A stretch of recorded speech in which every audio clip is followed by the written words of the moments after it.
Welcome to Kimonolog bersama aku Momo hanya di Kimo Channel.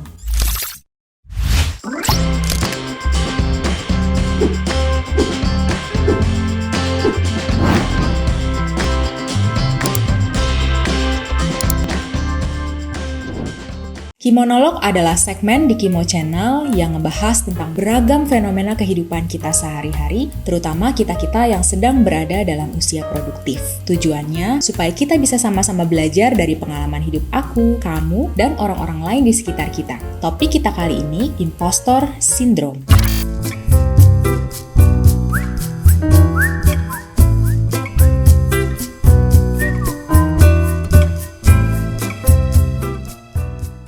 Kalian masih ingat gak sih beberapa tahun lalu sempat ada game yang cukup booming namanya Among Us. Di situ ada salah satu pemain yang mendapatkan peran sebagai impostor yang tugasnya mengacaukan permainan, menipu, dan membunuh karakter yang lainnya. Kata impostor sendiri berasal dari bahasa Inggris yang memang artinya penyamar atau penipu. Nah, ternyata dalam kehidupan kita sehari-hari ada yang namanya impostor syndrome. Mengutip penjelasan dari psikolog klinis UGM, Tri Hayuning Tias, impostor syndrome merupakan fenomena psikologis di mana seseorang tidak mampu menerima dan menginternalisasi keberhasilan yang ia raih. Orang yang mempunyai impostor syndrome selalu mempertanyakan dirinya sendiri atas pencapaian atau prestasi yang diraihnya. Ia merasa kesuksesan yang diraih merupakan suatu bentuk dari keberuntungan atau kebetulan semata, bukan karena kemampuan diri. Dan saking besarnya keraguan terhadap diri sendiri, seseorang yang punya impostor syndrome kerap takut ketahuan telah melakukan penipuan, bahwa keberhasilannya selama ini adalah hasil dari penipuan atau perbuatan curang, padahal pencapaian atau prestasinya itu nyata adanya berkat kemampuan dirinya sendiri. Impostor syndrome tidak masuk dalam klasifikasi gangguan jiwa. Kendati demikian, sindrom ini sangat umum kita temukan dalam kehidupan sehari-hari karena dapat menimbulkan kecemasan, stres, atau depresi. Fenomena impostor ini pertama kali diungkapkan oleh psikolog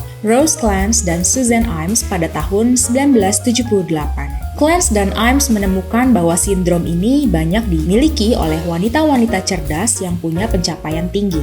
Namun penelitian selanjutnya menunjukkan bahwa impostor syndrome juga bisa dialami oleh pria. Jadi basically sindrom ini bisa terjadi pada siapa saja, terutama pada orang-orang yang harus menunjukkan pencapaian performa secara intelektual. Jujur waktu aku research tentang topik ini, aku merasa cukup pusing tapi juga tertarik banget sama fenomena yang satu ini. Saking banyaknya informasi yang aku baca, akhirnya aku pilih-pilih mana yang penting untuk aku share, dan aku berencana membuatnya dalam 2 episode Kimonolog. Nah, di part 1 ini aku bakal memperkenalkan 5 tipe impostor syndrome yang ternyata punya manifestasi dan sudut pandang yang berbeda-beda. Biar kalian bisa kebayang dulu nih pemikiran apa sih yang dimaksud, dan nanti di part keduanya aku mau bahas tentang penyebab dan juga cara mengatasinya kalau ternyata kita punya nih impostor syndrome. Sekarang kita mau kenalan sama yang namanya Dr. Valerie Young dari Impostor Syndrome Institute yang emang udah 40 tahunan ini ngulik soal impostor syndrome. Kalian juga bisa cek video-video beliau tentang impostor syndrome di YouTube. Dr. Valerie Young mengelompokkan impostor syndrome ke dalam 5 tipe. Yang pertama adalah si perfeksionis.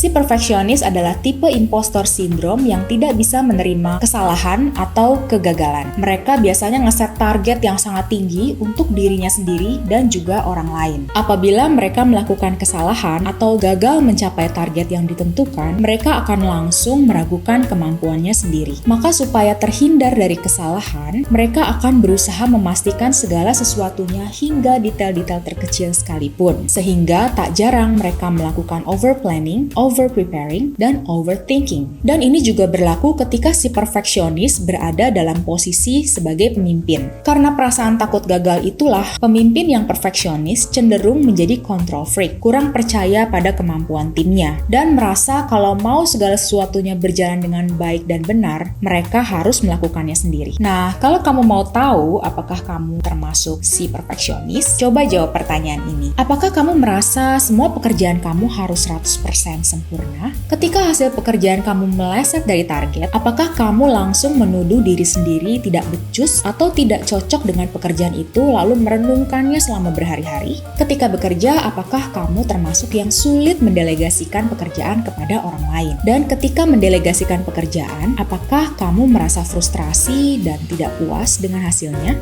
Apakah kamu cenderung melakukan micromanaging kepada tim kamu? Micromanaging adalah gaya manajemen yang mengontrol secara berlebihan, memberikan standar detail tentang bagaimana sebuah pekerjaan harusnya dilakukan. Selalu ingin tahu di mana timnya berada dan apa yang sedang mereka kerjakan. Semua itu dilakukan karena si perfeksionis tidak mau kehilangan kendali atas kinerja timnya yang bisa membuat terjadinya kegagalan atau kesalahan. Tipe yang berikutnya adalah si superhero. Ciri-ciri si superhero adalah mereka selalu berusaha mendorong dirinya sendiri untuk bekerja lebih keras, untuk menebus perasaan tidak cukup berusaha atau tidak cukup baik. Superhero adalah orang-orang yang merasa harus sukses di semua aspek kehidupan, sebagai pekerja, sebagai orang tua, sebagai pasangan, dan mudah tertekan ketika mereka belum menyelesaikan sesuatu. Akan tetapi motivasi bekerja keras tersebut sebetulnya hanyalah sebuah tameng untuk menyembunyikan insecure-nya mereka sendiri. Apakah kamu termasuk si superhero? Coba dicek apakah kamu termasuk orang yang sering banget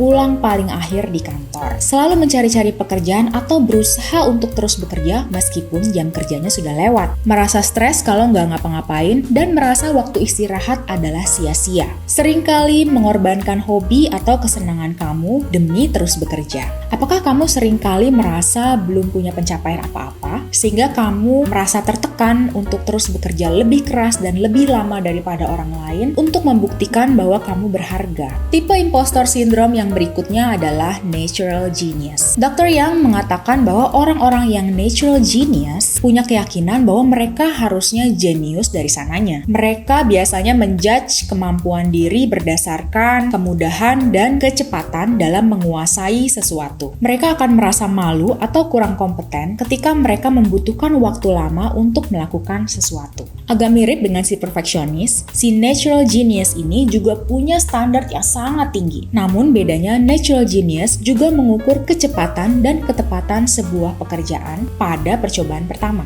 Begitu dirasa kurang cepat atau kurang tepat, alarmnya langsung berbunyi. Langsung deh berubah menjadi impostor. Yuk mari kita cek lagi apakah kamu termasuk si natural genius. Nah, ciri-ciri umum dari seorang natural genius antara lain punya track record prestasi yang oke punya. Misalnya, murid berprestasi, straight A, karyawan teladan, atau semacamnya. Semasa kecil sering disebut-sebut sebagai yang terpandai atau yang terpintar di lingkup pertemanan atau keluarga. Gak suka berguru sama orang lain karena biasanya bisa belajar sendiri dan hampir selalu bisa menguasai suatu bidang dengan mudah dan cepat. Sering berusaha menghindari tantangan karena merasa tidak nyaman mencoba sesuatu yang kurang dikuasai. Lanjut ke tipe impostor syndrome yang keempat, yaitu the soloist. Seorang soloist merasa yakin harus melakukan tugas-tugasnya secara mandiri. Mereka sulit sekali jika harus meminta bantuan orang lain. Karena apabila mereka meminta bantuan,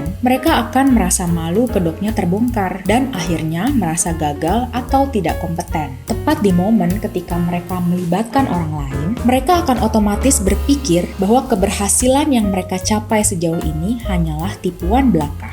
Wah, berat juga ya jadi si solois ini. Karena kan gak mungkin kita melakukan semua-muanya sendiri, tanpa sedikit pun melibatkan orang lain. Dan begitu mau minta tolong, malah muncul rasa takut akan kelihatan lemah atau tidak mampu. Buat kamu-kamu yang suka merasa hanya kamu sendirian yang bisa menyelesaikan masalah, atau kamu familiar dengan kata-kata, aku gak butuh bantuan orang lain, aku bisa kerjain sendiri. Lalu kamu merasa malu dan segan untuk meminta bantuan orang lain, atau bahkan sekedar bertanya kepada orang lain ketika kamu menjumpai suatu hal yang gak kamu pahami, bisa jadi kamu punya impostor syndrome sebagai the soloist. Dan tipe impostor syndrome yang terakhir adalah the expert. Sesuai namanya, the expert melihat kemampuan diri berdasarkan apa dan seberapa banyak yang mereka ketahui atau yang mampu mereka lakukan. Mereka tidak pernah merasa cukup berilmu atau berpengalaman, yang mana mereka juga takut diekspos sebagai orang yang tidak berpengetahuan. Padahal tidak jarang the expert ini justru adalah orang-orang yang faktanya sangat amat cerdas dan berwawasan luas. Yang paling bisa membangkitkan sisi impostor dari diri mereka adalah ketika mereka tidak bisa menjawab pertanyaan. Mereka bisa secara otomatis merasa paling bodoh dan tidak tahu apa-apa. Dan karena selalu merasa kurang ilmu dan pengalaman, The Expert ini selalu merasa perlu untuk mengasah skill dan kemampuannya untuk meraih kesuksesan.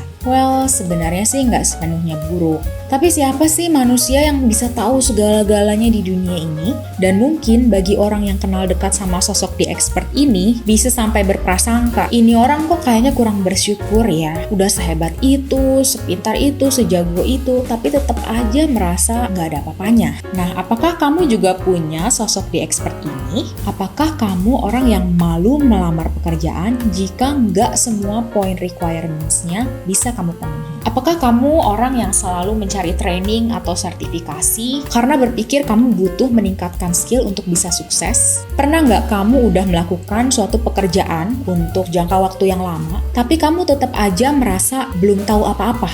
Dan apakah kamu suka merasa denial ketika orang lain mengatakan bahwa kamu sangat ahli di suatu bidang? Jadi dari 5 tipe impostor syndrome yang aku jelasin barusan, yang manakah yang paling relate sama kamu? Apakah kamu lebih cenderung seperti si perfeksionis yang punya standar tinggi tapi takut gagal? Atau si superhero yang workaholic tapi selalu merasa belum cukup berusaha? Atau kamu si natural genius yang merasa gagal karena lambat dan struggling pada percobaan pertama? Si soloist yang mau mengerjakan semuanya sendiri dan malu minta bantuan orang lain? Atau si expert yang selalu takut dicap kurang berilmu? Atau mungkin kalian punya kombinasi antara 2 atau lebih tipe-tipe tersebut? Silahkan komen di bawah dan ceritain juga kenapa kalian merasa paling cocok dengan tipe tersebut. Aku cukup penasaran sih, kira-kira mana ya yang paling banyak di antara kita. So, demikian sharingku di Kimonolog episode kali ini. Kalau kalian punya ide-ide menarik yang mau dibahas di Kimonolog, silahkan aja komen di bawah, oke? So, sampai ketemu di Kimonolog episode berikutnya. Stay safe and healthy ya guys!